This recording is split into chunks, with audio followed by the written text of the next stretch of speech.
আসসালামু আলাইকুম। সবাইকে স্বাগত জানাচ্ছি আজকের পর্বে আপনাদের জন্য থাকছে রেড সস পাস্তা। এটা ছোট থেকে বড় সবাই ভীষণ পছন্দ করে। আর এই রেড সস পাস্তা আপনাদের সামনে খুবই সহজ এবং সিম্পল ভাবে তুলে ধরবো।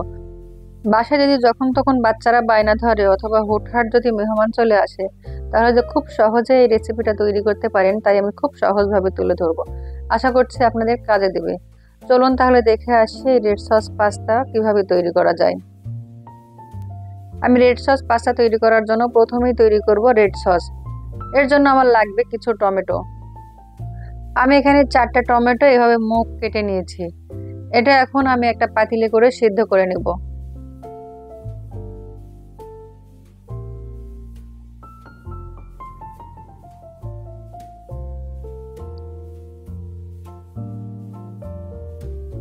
আমার টমেটো সেদ্ধ হয়ে গিয়েছে। এটা এখন আমি ঢেলে ঠান্ডা করে ব্লেন্ড করে নিব।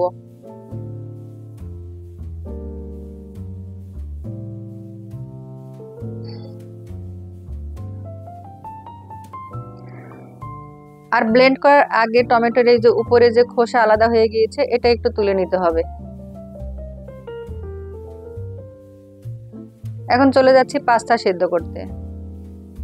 আমি এখানে পর্যাপ্ত পানি দিয়েছি। পানিতে যখন বলক চলে আসবে তখন আমি পাস্তাটা দেব। তার আগে দিয়ে দিচ্ছি 1 চামচ লবণ, আর দিচ্ছি রান্নার সয়াবিন তেল 1 টেবিল চামচ। পানিতে যখন বলক চলে আসবে সেই পর্যায়ে আমি অ্যাড করব পাস্তা।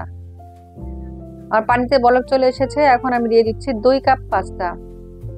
এখন আমি 8 থেকে 10 মিনিট সেদ্ধ করে নিব, অর্থাৎ যতক্ষণ না পাস্তাটা সিদ্ধ হচ্ছে। আমার পাস্তাটা সেদ্ধ হয়ে গেছে, একটু আপনাদেরকে চেক করে দেখাচ্ছি। এখন আমি এই পাস্তাগুলো একটা ঝাঁঝরিতে করে ঢেলে নরমাল পানি দিয়ে একটু ধুয়ে নিব। তার আগে কিছু পানি আমি উঠিয়ে রাখছি, যেটা আমি রেড সস পাস্তা তৈরি করার সময় ব্যবহার করব। এবার চলে যাচ্ছি মূল রান্নায়।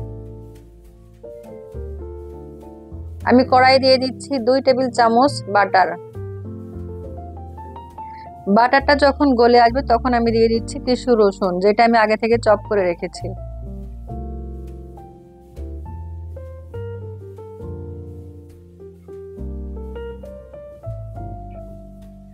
রসুনটা নেড়ে চেড়ে যখন হালকা কালার চেঞ্জ হয়ে আসবে তখন আমি অ্যাড করব পেঁয়াজ। পেঁয়াজটা আমি এভাবে চপ করে নিয়েছি।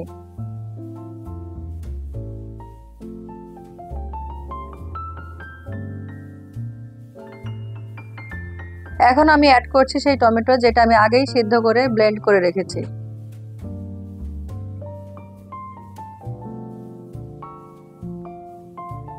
টমেটোটা দিয়ে 1-2 মিনিট নেড়ে চেড়ে এখন অ্যাড করছি আমি এখানে কাশ্মীরি লাল মরিচের গুঁড়া 1 চা চামচ।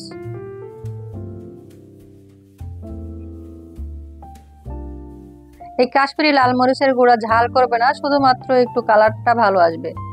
এখন দিয়ে দিচ্ছে আদা রসুন বাটা 1 চা চামচ করে। একটু নেড়ে চেড়ে দিয়ে দিচ্ছি যেটা আমি পাস্তা থেকে পানি তুলে রেখেছিলাম সেই পানি। এখন আমি ঢাকনা দিয়ে ঢেকে রান্না করব যতক্ষণ না পানিটা টেনে আসছে। আমাদের পানিটা পুরোপুরি টেনে এসেছে। এখন দিয়ে দিচ্ছি গোলমরিচ ক্রাশ করা 1 চা চামচ, চিলি ফ্লেক্স দিচ্ছি 1 চামচ, আর অরিগানো দিচ্ছি 1 চা চামচ। টমেটো সস দিচ্ছি 1/4 কাপ, দিয়ে আরেকটু ভালো করে কষিয়ে নিচ্ছি।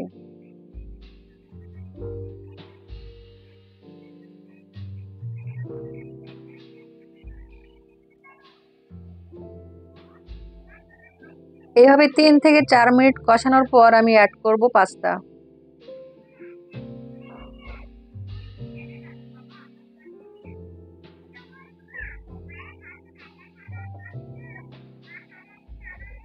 আমার কষানো হয়ে গিয়েছে, এখন আমি পাস্তা অ্যাড করছি।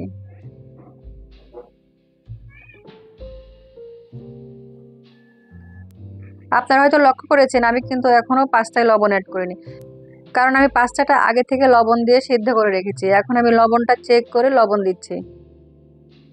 আমি এখানে স্বাদ মতো লবণ দিয়েছি, আর 1 চা চামচ দিয়েছি চিনি। আমরা যে টমেটো সস করেছি, এই টমেটো সসটা টক ভাবটা ব্যালেন্স করার জন্য চিনিটা অ্যাড করেছি। চিনিটা দিয়ে যতক্ষণ না চিনিটা মেল্ট হবে ততক্ষণ আমি রান্না করতে থাকবো। চিনিটা যখন পুরোপুরি মেল্ট হবে তখন আমি এখানে দিয়ে দিচ্ছি প্রায় 1/3 cup mozzarella cheese. Mozzarella cheese দেওয়ার পর খুব বেশি রান্না করব না, 1 থেকে 1.5 মিনিট, অর্থাৎ যতক্ষণ না চিজটা গলে আসছে।